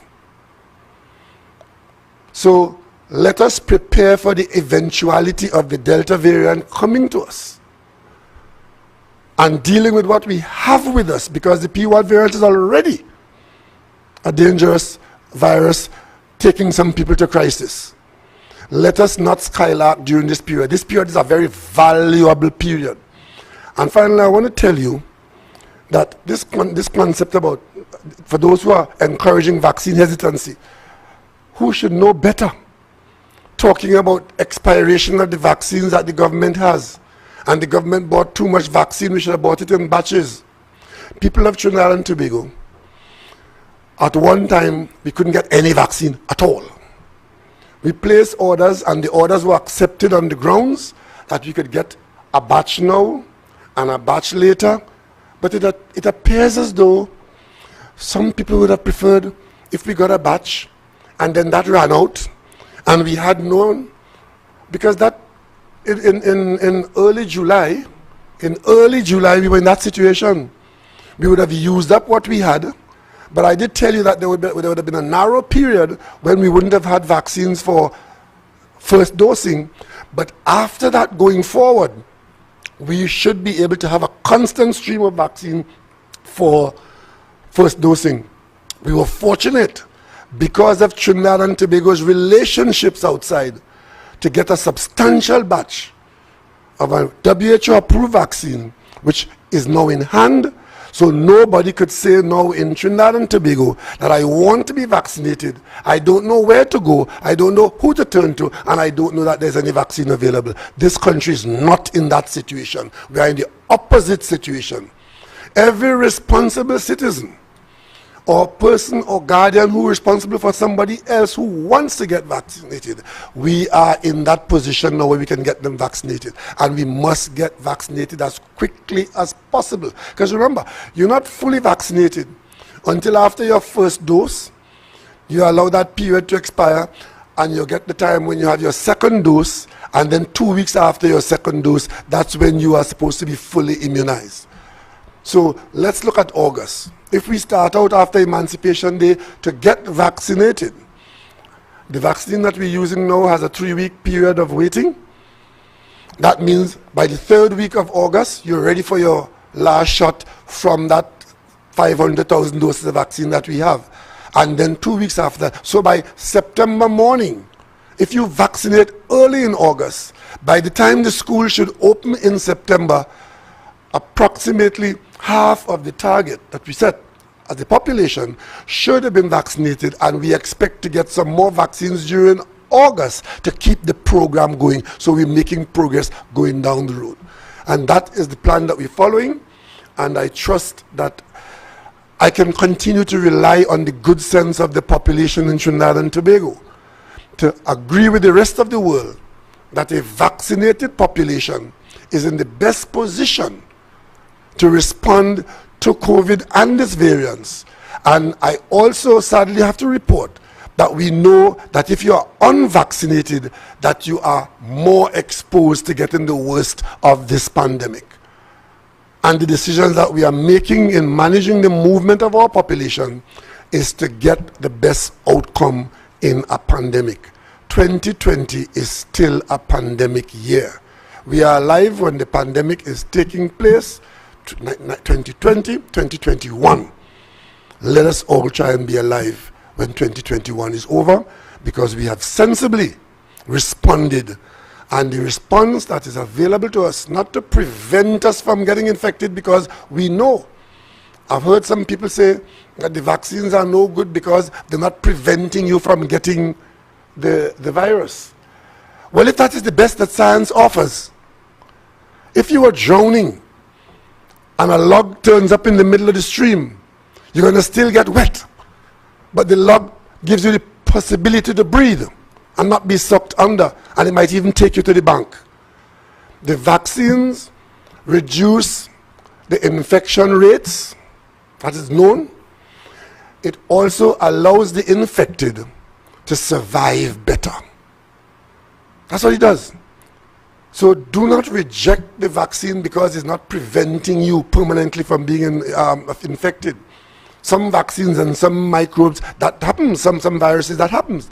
When you get vaccinated, it prevents you for life. But if that's not what is available now, what you going to do? Say because it's not behaving like the yellow fever vaccine, you're not going to use it? And if this virus stays around, we don't know how long it's going to stay around for. God forbid, it could be around for years. Just remember, when we started dealing with COVID-19 in late 2019, we were talking about May of 2020. And when we started dealing with it in 2020, we were talking about May to September. And when some people said it might be around for a year or two, we said, you're crazy. Look at where we're at. We are well into the second year, and the virus has not receded anywhere in the world. Even where we thought it had receded and came under control, it is now, people are now reporting fourth waves. And in fact, as we have seen in previous pandemics, the later waves can be more deadly than the early ones. So it's running true to form. So, Trinidad and Tobago, we have done quite well responding to this virus. And the reason why we have been able to do so well as a nation is because the population of Trinidad and Tobago had at an earlier time invested in a group of young people in the medical fraternity and other specialties who today are standing between us and this virus in 2021. So I want to continue to thank and congratulate our health staff in Trinidad and Tobago, and particularly here in Tobago, and all your support staff. Don't listen to the old talk. Old talk is a natural phenomenon in Trinidad and Tobago. And there are some people, the less they know, the louder they talk. There's one particular ex-minister who is on a platform regularly now, bad-mouthing the health system, bad-mouthing the national effort. He's a friend of mine. He and I are very close friends. I had to block him recently because he was annoying me. He was annoying me because he keeps harassing me on my phone, giving me advice that is unsolicited, then goes on platforms and talk a lot of stupidness. I have work to do. I have people to care for. When I had a request to meet the opposition leader, the very next day I met with her, she brought two doctors. She brought two doctors, elected members of parliament, one of whom is my friend. They made 2 points to me as Prime Minister in that meeting. Two. One doctor, gentleman as he is, he inquired as to whether our health staff in all the hospitals are up to speed, whether the ventilators are available and in working order, and so on and so on. Because at that time there was no treatment and we didn't know where COVID was going. That doctor asked about whether the hospital, from that standpoint of infrastructure and personnel, was, and I had to report that yes, we had done the best we could and we were doing the best we could and so on, and we were ready to respond. The other doctor was insisting that what the government should do with COVID is to buy a shipment of hydroxychloroquine. That was exactly at the time when the WHO was warning the world not to use hydroxychloroquine because, one, it wasn't effective, and two, it was damaging. But that was his advice.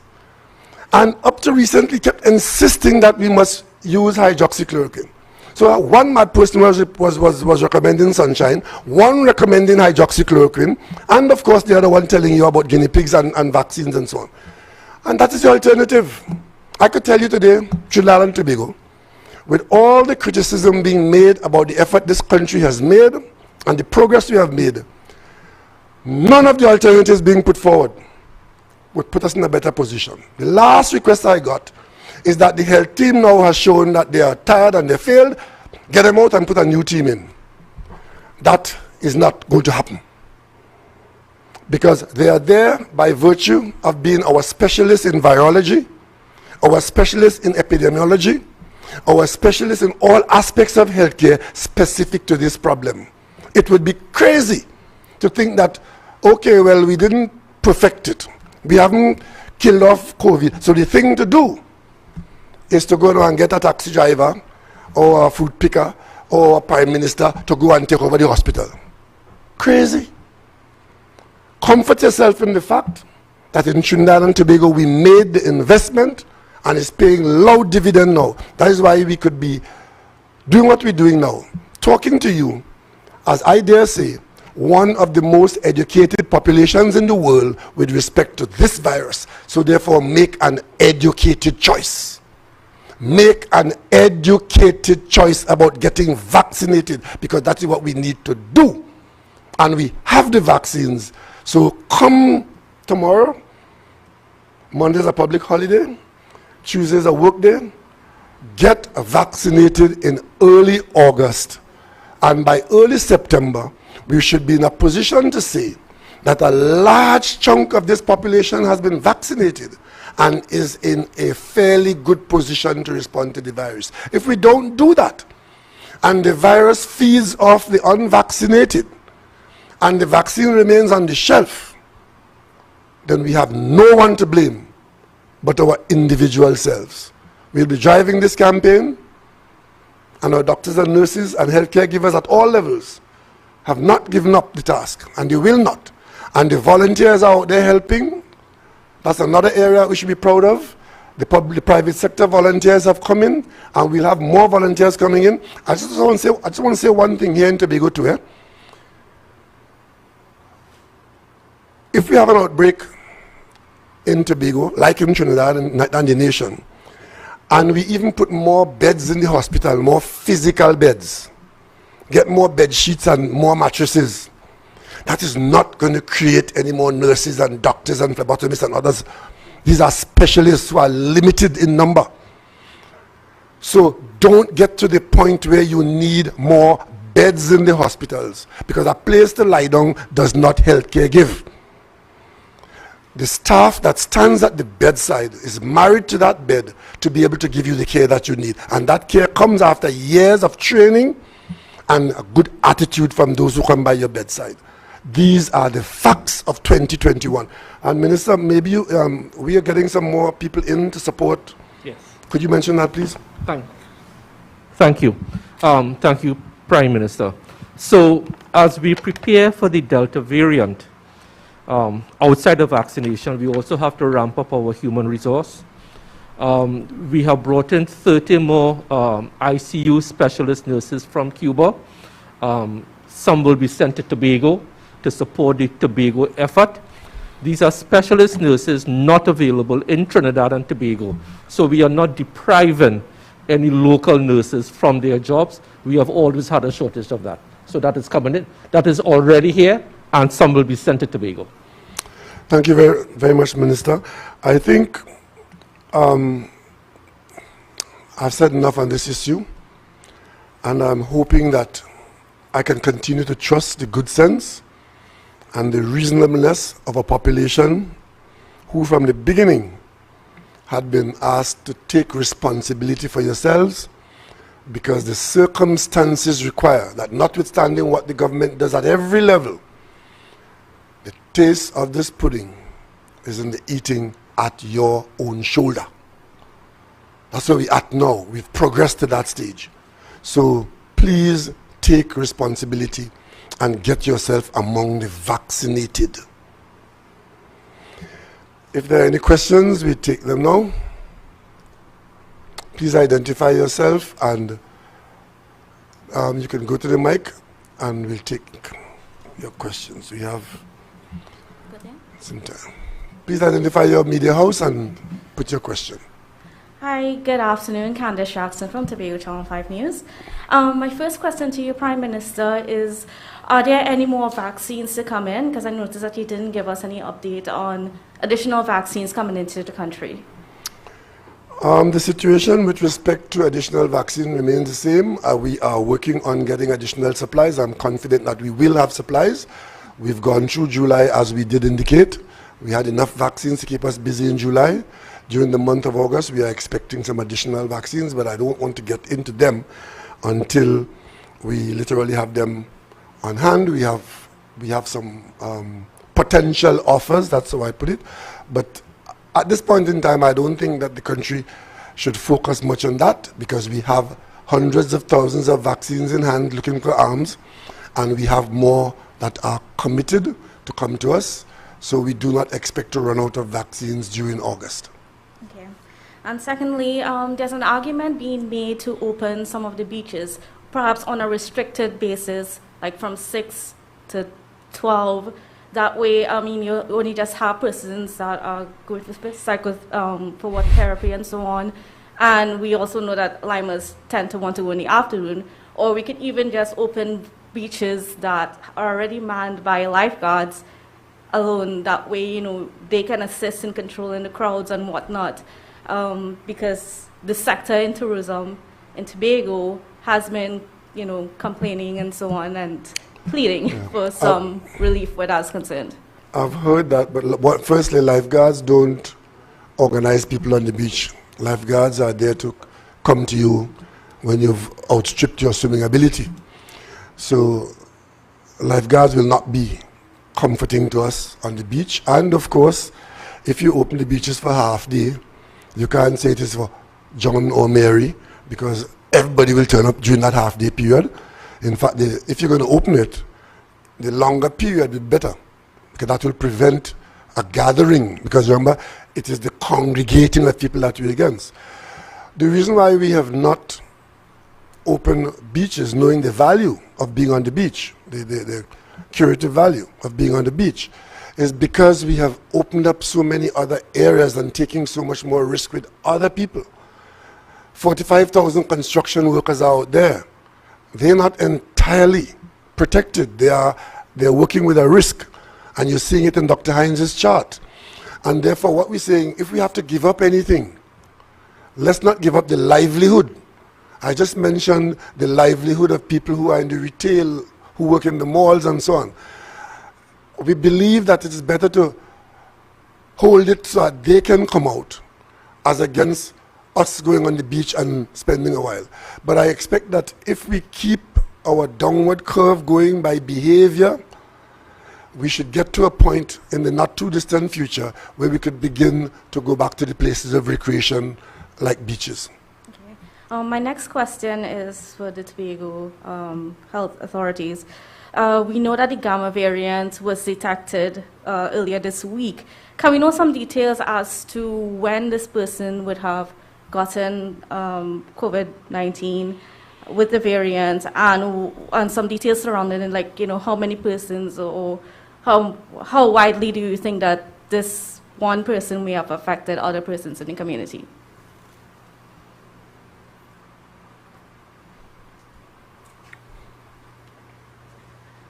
Hi, so what I can share is interesting facts. So the person who was detected to have the Gamma variant was actually asymptomatic, and interestingly was tested as part of the testing to travel abroad, and that's how they were detected. So based on that, we've requested genomic testing around all that person's contacts, but we haven't gotten back the results yet.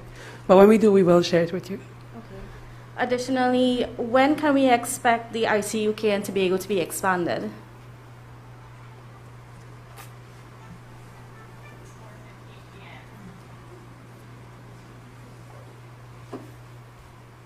Right, good afternoon. Thank you for the question. Well, right now we are in the process of acquiring the additional equipment, and as the Minister of Health would have said, he's identified some ICU nurses. But in addition to that, we also need certain specialists to come on board to assist us in expanding the ICU service from what we have now. I just want to mention that, if I may, remember in March of 2020, when COVID started, we in Tobago only had one hospital that was not providing anything related to COVID. Then when we had our first ill patient in June of 2020, we developed a modified parallel health system with the medical ward being to treat COVID. And that caused major disruption to the hospital at Signal Hill.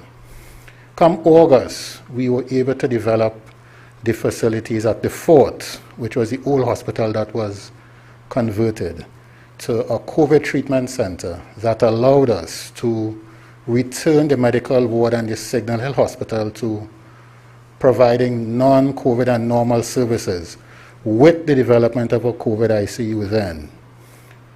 Fast forward to 2021, where we have added additional facilities to treat COVID up at the Fort. And in addition to that, March last year, we had no facility for testing COVID. Now we have PCR at the Signal Hill Hospital, which gives you a result in about an hour. We also have two facilities for doing antigen testing, one at the Green Room and another one at the hospital. So as time develops and our demand for services increase, we have been so doing expanding the services.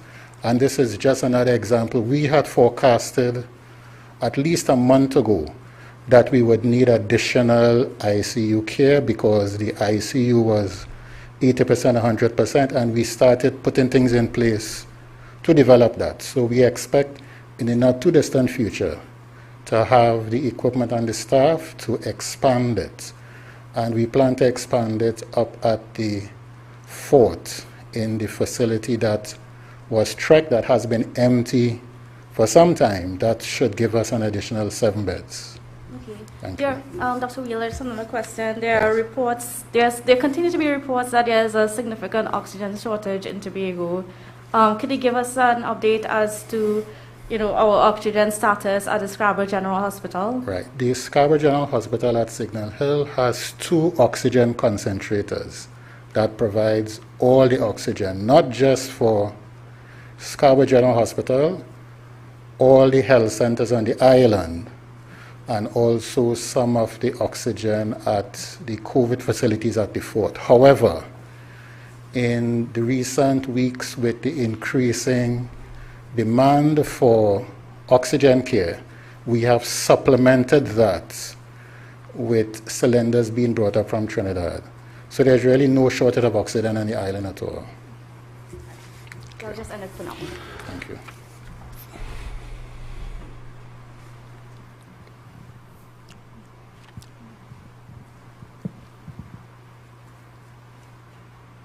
Good afternoon, Mr. Prime Minister, and also to the panel. Good afternoon, Liz. Liz Williams, TV6 News. One of the first questions I want to ask the Prime Minister, I know before there was some talk on social media about a change in terms of the curfew hours. I don't know if we are having daylight curfew or not, so the people of Trinidad and Tobago would like to know if the 9 p.m. to 5 a.m. remains. Liz, do not take your information from social media. Get your information from the official sources of Trinidad. That's why I'm asking you now. I waited for the opportunity to ask you. Yes, but that is after the misinformation was spread on social media.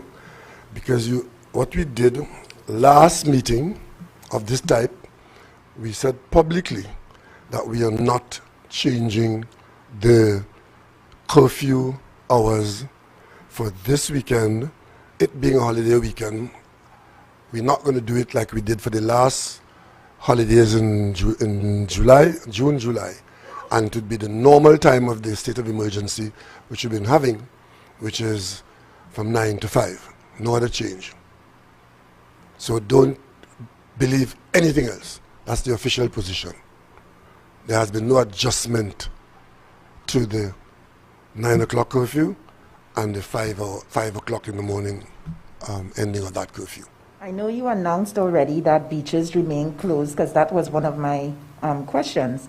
But in terms of barbers, hairdressers, they are asking how soon can they come out, and any facilitation in terms of grants, because some persons are still waiting on their grants.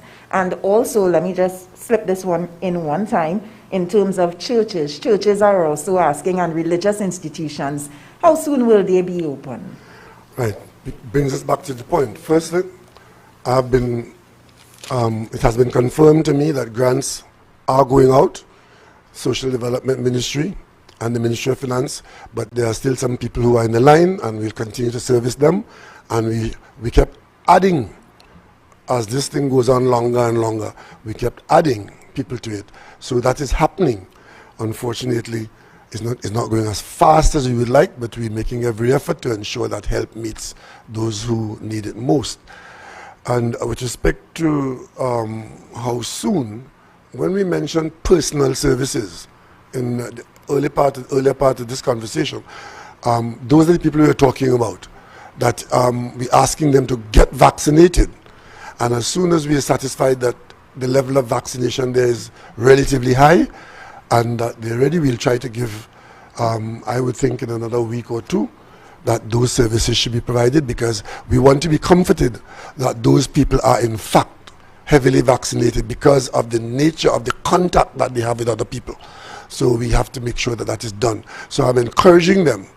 We hear your plea, we know where you are, we know your troubles, but I'd be very happy in the nearest future to be able from this podium to say that you all are coming out. And that's why we're saying this week, we're going to focus on those personal services people in getting the vaccination to them in whatever way we can, so that soon after we can add them to the list of people who are outside.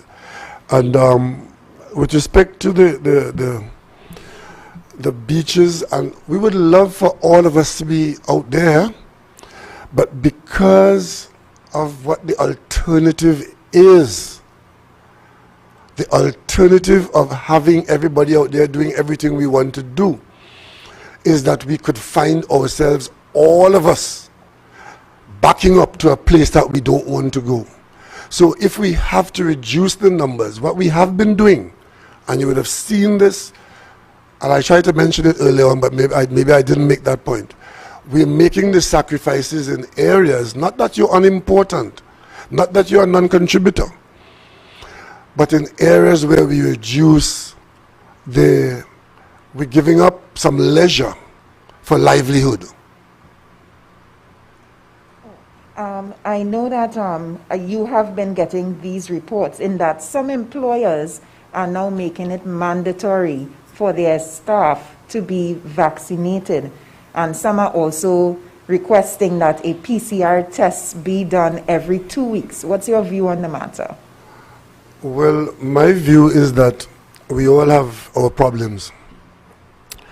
The employers who are making those requests of the staff, they have a responsibility, not just to the rest of the staff, but to the rest of the population. And basically what that policy you're saying there is doing is asking people to assure others that they are not carrying the virus and posing a threat to persons who have exercised their rights in a different way. It's being discussed in the context of your right and your person. But I'm sure by now you all know that we have always had restrictions on rights and your personal behavior. You know, you buy a car and the car can do, most of the cars in the car park outside can do 120 kilometers an hour. But you know there's a good reason why you aren't allowed to do that. If you go out there and you drive that car at 120 kilometers an hour, you will talk to the magistrate or you might kill somebody along the way. And that is why, even though the car couldn't do it, even though it is your car, the rest of the population says to you, we need to protect ourselves from you and your car. And I think it's the same principle that we have here, that in this case, the safety of the workplace being a responsibility of the employer, and the rights of one worker versus the right of another worker or the public that uses the space. As a matter of fact, I saw something today from a CARICOM country, which shall not be named by me, but it is that for a public servant, for a member of the public to come to a public service office, an unvaccinated person has to call and make an appointment so that they could be treated differently to the vaccinated. And different countries, different people, different businesses are taking different decisions. All I will say is that let us not exploit the situation to the disadvantage unfairly of others, but by the same token, if you have taken a position, there are other positions that flow from that. No man or woman's an island in this matter.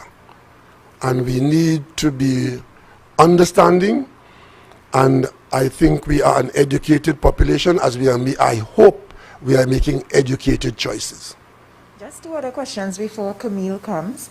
The real estate sector is asking that they reopen, and also, I'm sure you have been watching Team TTO. I mean, this morning after 6, Michelle Liahi was, failed to qualify even though she made the mark. But what advice do you want to give to Team TTO in Tokyo at this time? Well, I think we are being well represented in heart and spirit.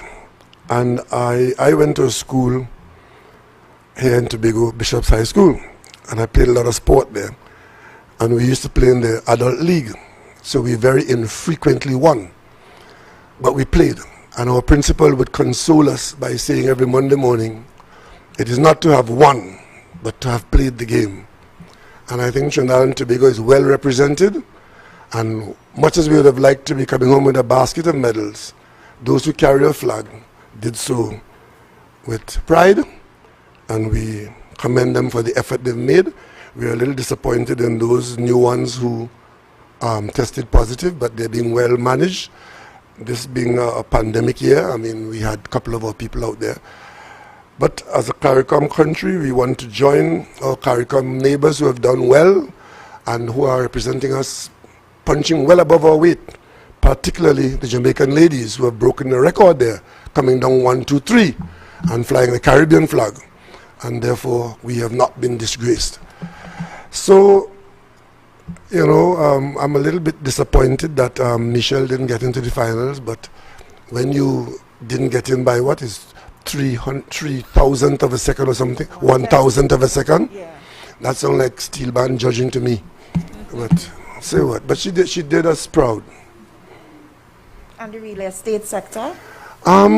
I must tell you, the Ministry of Finance is the biggest advocate for that sector getting back in there, because we are losing considerable income at the Treasury for those transactions. So as soon as the first opportunity we have, for more reasons than one, that sector would be allowed to function. And the Ministry of Finance is the advocate there, and I think I may have to acquiesce to their request very soon. Thank you. Good afternoon, everyone. Camille McKechnie, Guardian Media. Welcome to the best place in the entire world, you people from Trinidad.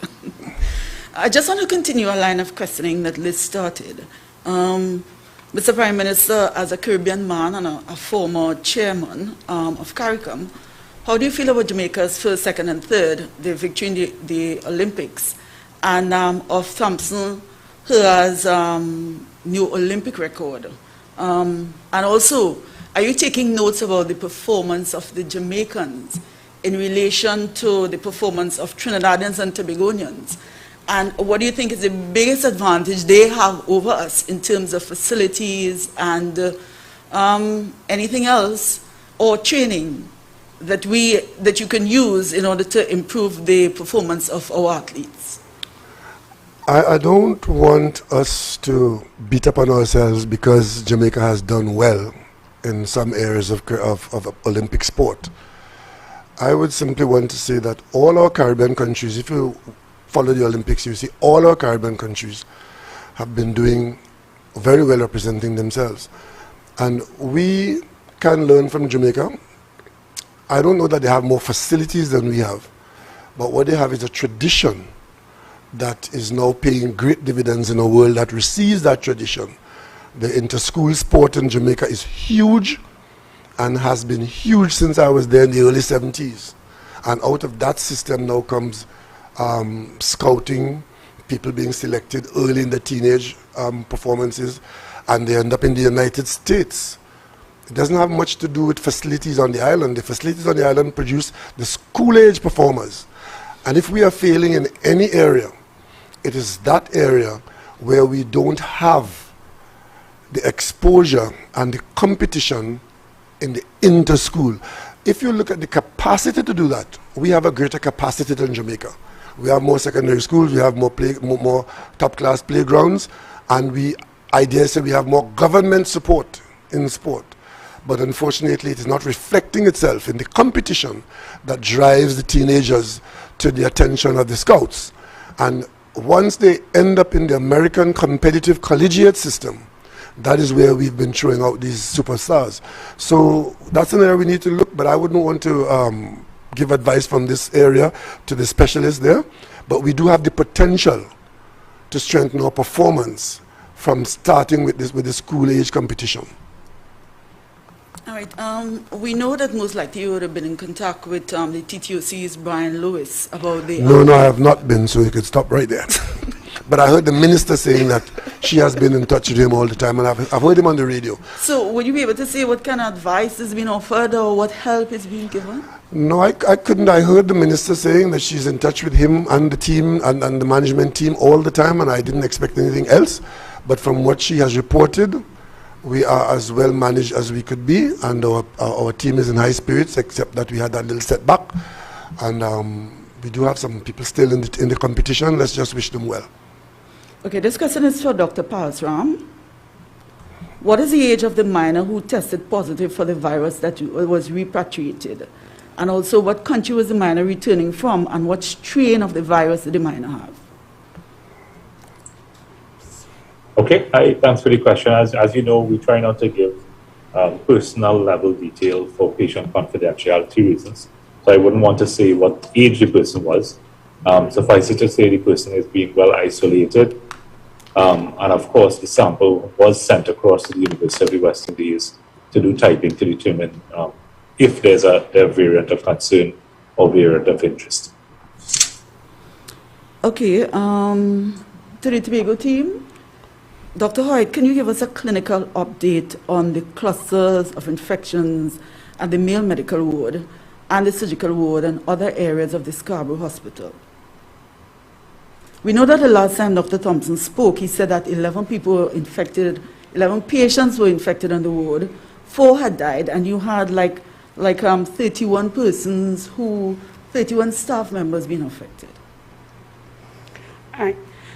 Thank you for the question. The detailed outbreak with respect to persons who would have tested positive among staff or patients, we do have. I didn't work with the numbers here, but I will provide those numbers for you later on. All right. Do we have any idea of the Brazilian variant, the number of cases in Tobago, or are we still deciding? Because I know since June 10th, we heard that there were 6 cases of concern and that we were trying to get information since then. We're now almost at the end of July. Is there any additional information that you can give to us?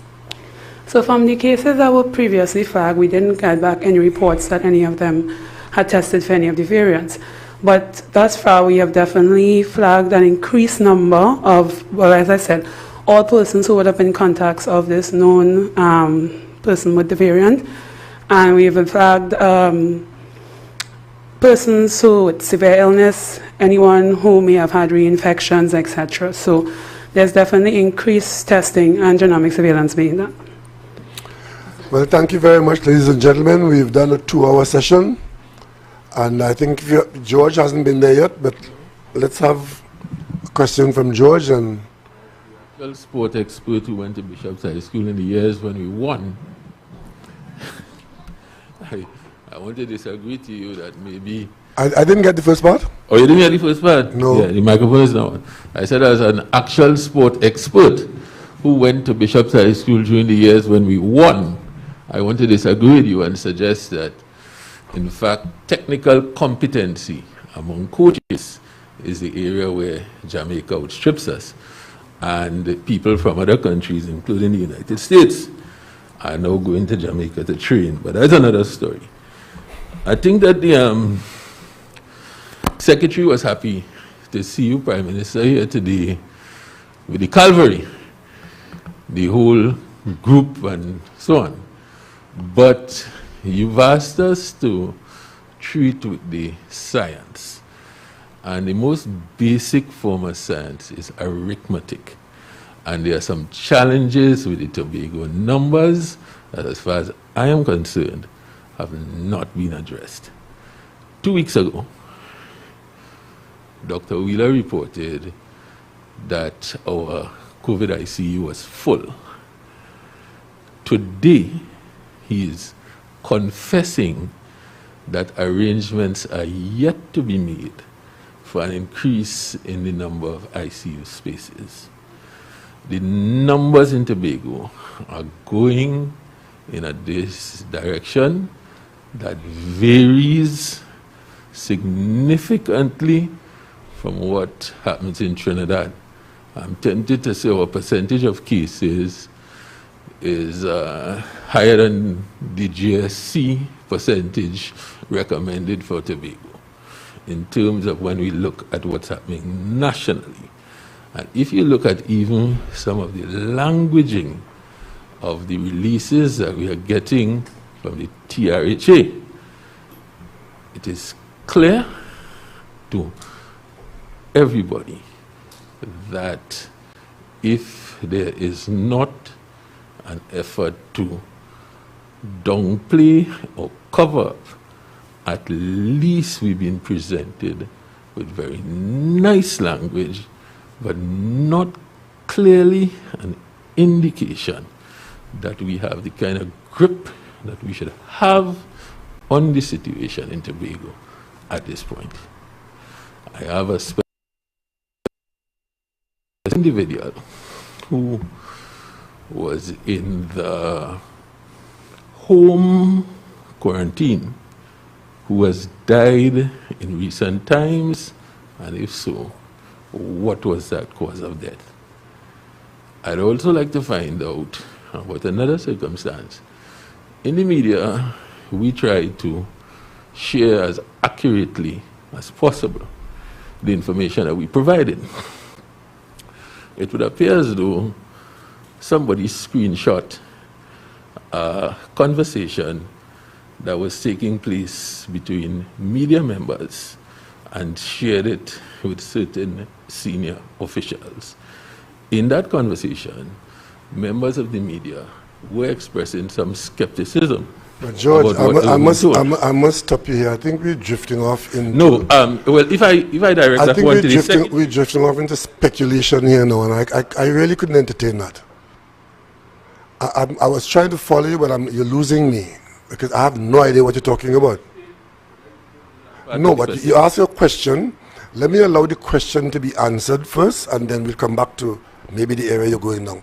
The question was, whoever in the Tobago Health Department could address that, go to the microphone. But while we're there, I think I want to ask a question, George, if you permit. Is there any challenge that you are making or would like to make with respect to the specific numbers made public today by the technical staff here? Because your analysis seemed to be questioning the integrity of those numbers and the staff. So I'm saying the numbers given here today, are you in a position to question any of those or the technical information supplied? Well, it says I have with the one question I've asked. That's okay, well, let's get the answer then. So with respect to persons who may have died, we have one case of someone who was confirmed tested positive for COVID who did die at home while in home isolation. And we have another case of someone who was tested and quarantined waiting for results, also passed away at home and results came back confirmed. So in total we've had 2 persons who confirmed positive for COVID who would have died at home.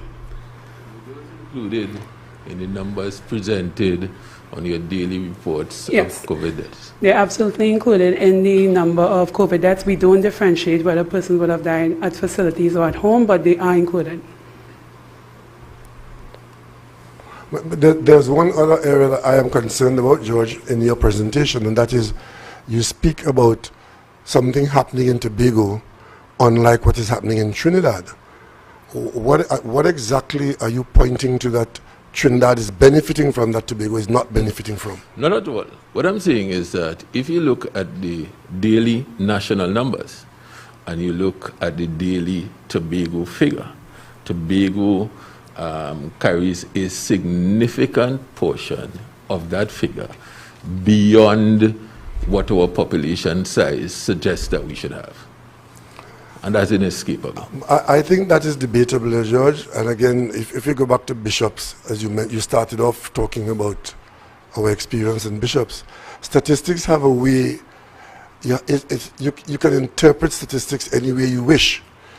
Because we had one teacher with one student who passed the exam and claimed 100% passes and cried on the other teachers who got 20 and 40 people passing the exam. So statistics could do that to you. But I really want to know, and I want to leave this podium knowing that your concerns are, on solid ground with respect to facts. So if there's any fact in relation to the substance of what has been presented, especially statistical and mathematical substance, then I'm sure that the technical team would want to respond to you. But we've been here for a long time. I only allow another 5 minutes for this, and then we end. Dr. Wheeler, Dr. Hoyt, do you want to respond to Mr.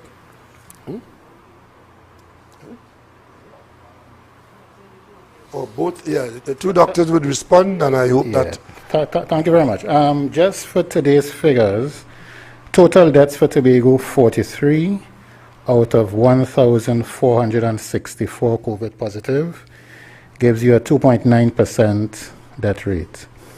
For Trinidad, 1,070 deaths out of 38,557 COVID positive patients, 2.8%. If you take the percentage of COVID deaths, 43 deaths out for Tobago out of 1,070 Trinidad and Tobago, that's 4%. Same as the ratio for the population. If you consider the percentage of COVID positive patients in Tobago, 1,464 out of 38,557 for Trinidad and Tobago, 3.7%. The number of positives reported over the last week, how does that figure match up? So it has been an alarming increase in the number of cases. I think if you all would recall the graph that we had shown, and if you look at the bar graph, where you saw that marked up surge for May and for June, and July is going to be even higher. So let me give you an example. In Tobago, our total number of cases in 2020, at the end of 2020, was 145 cases. Our total number of cases from the 1st of January this year, 2021, to the 30th of June this year, 739. That's 6 months. And thus far, from the 1st of July 2021 to the 30th of July 2021, 10 p.m. yesterday, our total was 617. So, yes, there's an alarming increase, and there are multiple factors, one of which is we know that the P1 variant has been introduced, and because there's an increased rate of spread with the P1 variant, you would expect an increase in the number of cases when you have a population that's naive. So that's why you hear the call to arms. If the P1 or Gamma variant is more infectious than the original variant, and we see the numbers that it creates, imagine more the Delta variant has an R naught of 5 to 8. So imagine every person can infect an average of 8 persons. So if you do that math, that is why we're trying to say we need persons to come forward, get vaccinated. The other thing to note is, let me give an example here. One of the clusters we had at a workplace, we had 10 persons who tested positive. 7 of them were from one department. Of those 7 persons, 6 of them had attended a rabbit meat line. So they were there enjoying their rabbit meat, no mask, no social distancing. Thereafter, the other 3 persons who were not part of that department were all social contacts. 2 of them lives with persons who were in the department, and another person is a family member. So when we're seeing spread in workplaces, part of it is because of social behavior outside of the workplace. So what we have is an outbreak of irresponsibility. So at the end of the day, we have a way more infectious variant, and therefore we need persons to make sure and obey the 3 W's and get vaccinated. Thank you, Dr. Hyde. And with respect to what Mr. Leacock said and our sensitization to the facts that we're getting, it then makes it very difficult to acquiesce to the demand that we open up Tobago, the bars, the restaurants, so as to get tourism activity. What we're dealing with does not point us to doing that. In fact, Tobago has a great risk. I thought I said that early on. And in small populations like the rabbit meat line, you saw what happened there. So I think I want to adopt Dr. Hoyt's phrase, an outbreak in irresponsibility, and we can get more of that, and the outcome could be quite serious. At this point, I want to ask Dr. Trotman to talk to us with respect to managing COVID at home and managing COVID in Tobago in particular. Thank you, Honorable Prime Minister. All protocols observed, members of the media. I want to first thank Tobago for welcoming the team. As always, we feel warm and we don't want to go home. We would want to stay longer when you go ahead and vaccinate 100% of your population, and that should be your target. It is important for me to highlight that in reviewing the clinical information, what we are seeing, unfortunately, is that in some instances, people who are at home are not doing or correctly going through isolation procedures.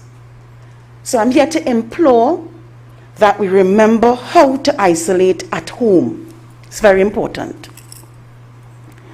We must wear our mask at home if we're positive. We must sanitize our surfaces that we use when we are home. And as much as we can, still try to watch our distance when we are at home. Tobago, I want to also underscore the need for the population to listen to what the facts say. You really don't have the support in terms of having massive amounts of healthcare workers in case there's an outbreak. You really don't. And the way for us to avoid that is for us to go ahead and get vaccinated. It is what we have, and it is what we should use. The world has done billions, and the world's record and Trinidad's record is reflecting the same thing. If you are vaccinated, you stand a much better chance. If and when we are vaccinated, we can get all of what we are begging for. What we're really asking for is the return to freedom. Free to do and to mix. Free to be able to get our income up and going. And we can do that if we are vaccinated. We have the vaccines for you. Come and get them. Remember your three W's while you're being vaccinated, but please get vaccinated. Thank you. Thank you very much, Dr. Hoyt, and Dr. Schwartman, sorry. Thank you very much for those words of wisdom. I just want to emphasize as we close that moving from where we are to a better place and preparing as we must for a threat that's facing us from a variant that could be devastating. We are in a time now ahead of it. Take the opportunity to get vaccinated. We have enough vaccines. I would love to hear from the Minister of Health that we are running out of what we have in hand, because I know we have some more coming, and I expect that August, as we celebrate emancipation tomorrow, I want to wish the nation a reflective emancipation, and part of that reflection, let it be one that sees a decision being made to be a vaccinated person, if you are in the category to so be vaccinated, so that after emancipation, or the period after emancipation, the population of Trinidad and Tobago, by being heavily vaccinated, would be able to respond in a better way to a virus that is already dangerous and to a threat that is out there that could be devastating. Thank you all, members of the media, for coming. Thank you all for viewing and listening, and we look forward to better days ahead. Thank you very much.